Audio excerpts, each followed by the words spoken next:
afternoon, everybody. Thank you for coming again today. Let's move to our first panel. Oh, sorry, my name is Sébastien Perros. I'm working here with the Central Asia program. So we will have, as Marlene explained, two panels this afternoon. The first one will be dedicated to some political and economic issues in Tajikistan. In the second panel, we will be focusing much more on religion in Tajikistan. So we will have this afternoon three panelists. We will start with Brent Hierman, who is working at the Virginia Military Institute, and we'll be talking about national policy, local politics, the patterns of land reform in Tajikistan. The floor is yours. Thank you. Let's see if I can pull up the slides here.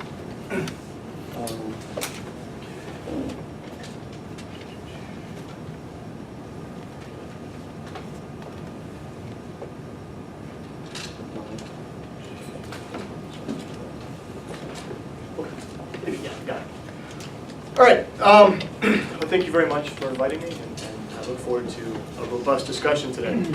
I'm going to be presenting some work that I'm doing alongside a colleague, Navruz Nekbakshoyev, on land reform in Tajikistan. And as we're all no doubt aware, Tajikistan is predominantly an agricultural country. Agriculture accounts for around 20% of GDP and most figures, and occupies around half of the domestic labor force. So I'm going to make the case that for us to understand Tajik society, Tajik socioeconomic conditions, we have to have an understanding of agriculture, and in particular about land reform and how land reform is affecting or not affecting, in some cases, people on the ground. Also, I'm going to make the case that understanding the processes of land reform provides us insight into the processes of, into the dynamics of state capacity, about the robustness of the state, and gets at issues that Dr. McGlinch talked about regarding decentralization and the processes of decentralization, which have occurred in an almost de facto manner as land reform has gone on. So just as a kind of starting point, defining our terms here, when I'm talking about collective farms versus decollective farms, I'm categorizing as a collective farm a whole range of farms which have different names, but essentially look similar to one another. So as a collective farm, I'm labeling collective Deccan farm, kolkhoz, and joint stock company.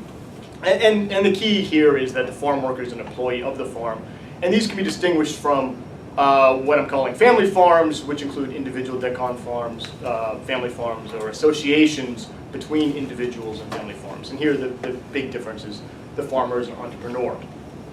So that's just definitional.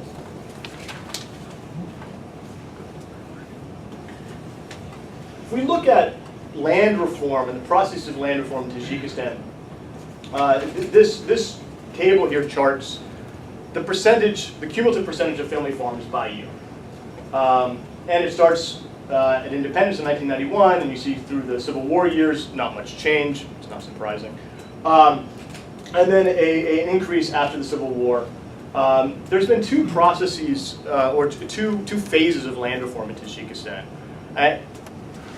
Beginning in the Civil War, decrees came out from the central government in Dushanbe allowing for collective farms to be broken up. This was the first phase. In 2005, based on pressure from, actually 2006, based on pressure from international agencies, there were new laws, new decrees issued trying to speed up the process of land reform. And you see that there was an increase around 2006, 2007 in the percentage of family farms in Tajikistan. This is the best data I have available. This is based on survey data. I haven't been able to get my hands on systematic data that is comprehensive and in a way that I can possibly make sense of it. that is not based on survey data, but it seems to match up with the reality on the ground.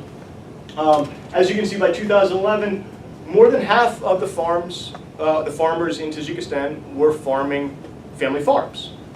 Okay? So on the one hand, that seems like a good sign. The process has been deconcentrated, whereby decrees are issued from Dushanbe, and local actors at the district level are responsible for implementing those laws. There's district land committees that are responsible for setting the boundaries of the new land shares, and at the local level, there's responsibility of informing the farmers of their rights. So it's supposed to be uniform at the local level implementing these laws. But if we break down by district, and this is 14 districts in Tajikistan, we see that there's a wide variety of where we see farms breaking up. So some districts are very high performers. These are all cotton producing districts. Some districts are very high performing. Over here on the far right side, you see Zafarabad up in Sogd, and it's reached nearly 100%, well, nearly full decollectivization. And then we have a number of low performers, Kulob in Hatlon and Rasulov in Sogd, right here in the middle. And so this raises interesting questions. As a political scientist, I'm interested in questions like this. Well, what explains the spatial variation? What can account for why we see some high-performing districts and some low-performing districts?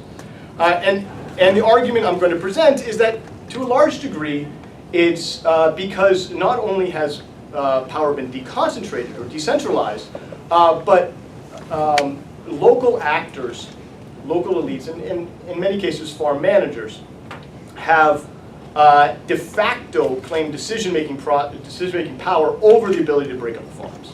And so it's not the interests of the farmers that are being represented. By law, formally, farmers should decide when they're going to pull out land or not. I'm going to make the case that in many cases it's not farmers themselves making the choice, rather it's local elites, specifically farm managers, who are making the choice. And so, kind of as a brush clearing exercise, when I was playing around with some data, I used a methodology called Qualitative Comparative Analysis, QCA, and I took 17 cotton growing districts, and I wanted to find what conditions seem necessary for decollectivization. And when I included districts that were near Dushanbe, I found that proximity to Dushanbe, so the nearness to Dushanbe, and or low yield were jointly necessary. The combination were necessary. So proximity to Dushanbe, the reason why this may have an impact, it could be because maybe there's pressure from the center on the districts near Dushanbe, or it could be that maybe the farmers near Dushanbe have more information about the land reform laws, have more information about their rights, or it could be that maybe farm managers have more information about how to make money as they decollectivize. Okay. Why low yield may matter? Well, it could be a positive spin could be that, well, collective farms are inefficient, and where they're inefficient, they break up into individual farms.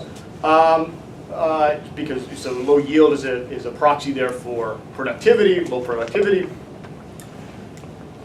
The issue, however, could be that maybe they're not unproductive because of the organization of the farm necessarily, but more because perhaps the land is of lower quality in some districts.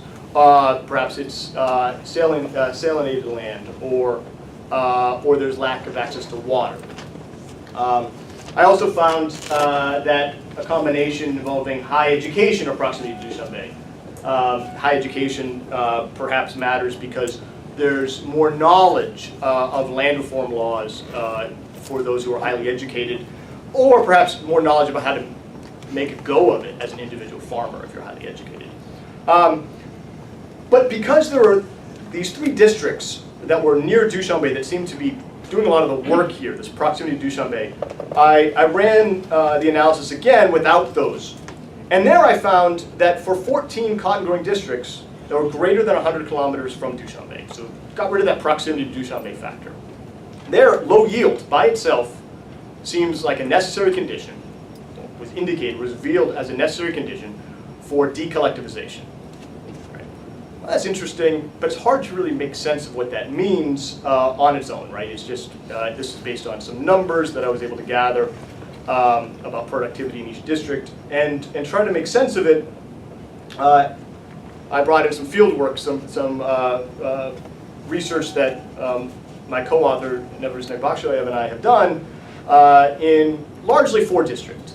Zafarabad and Konibadam in the north, and Kabodion and Kulab in the south. We did this research in 2012, interviewing groups of farmers as well as local elites, really farm managers in many cases.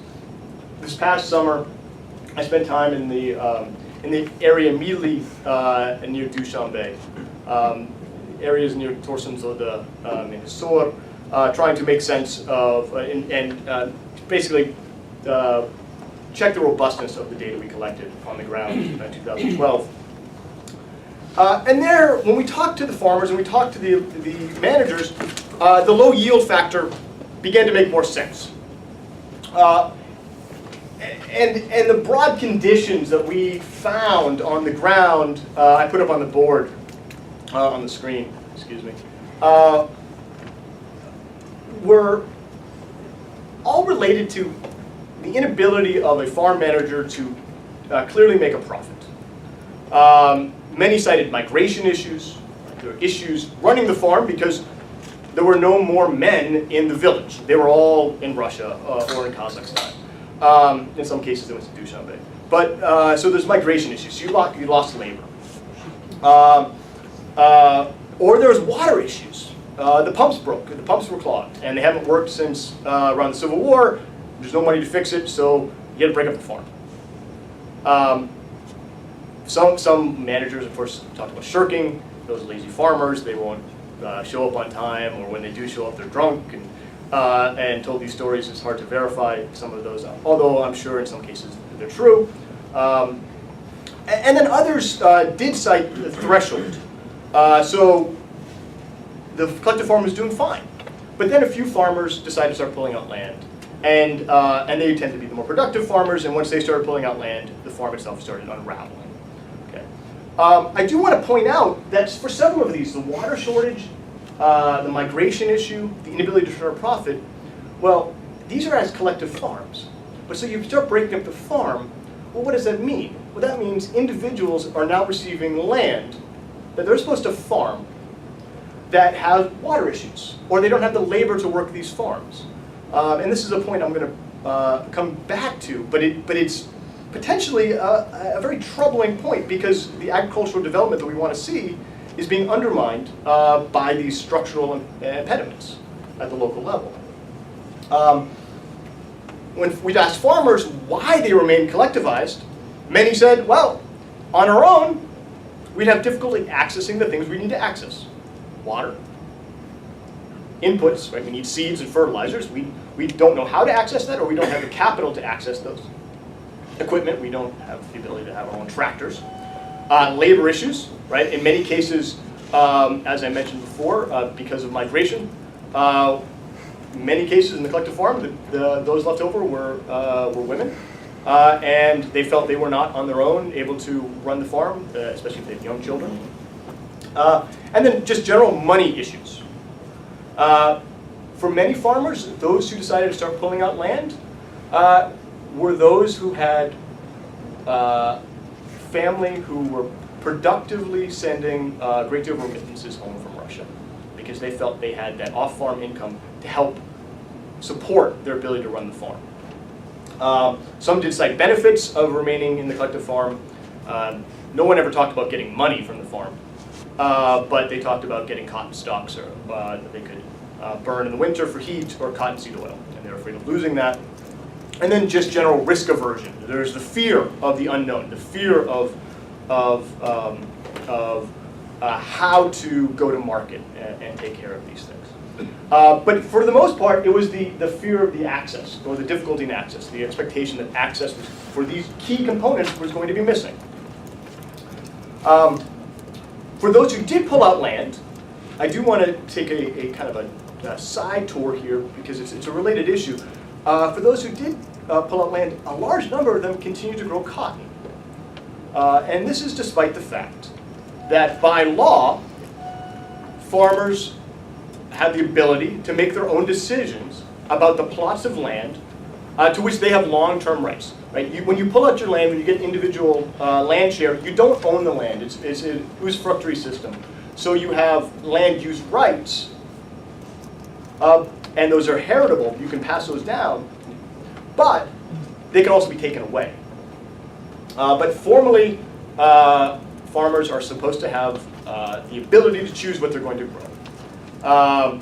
The idea here is individual farmers are going to be more productive than collective farmers. They're going to make decisions that will diversify the output in Tajikistan, and farmers, by and large, will tend to prefer to grow non-cotton crops. Yet when we talk to farmers, a large number report that about 80%, in some cases 60% of their land is devoted to growing cotton. And why is this? Well, there's many who cited local coercion. They're forced to do it.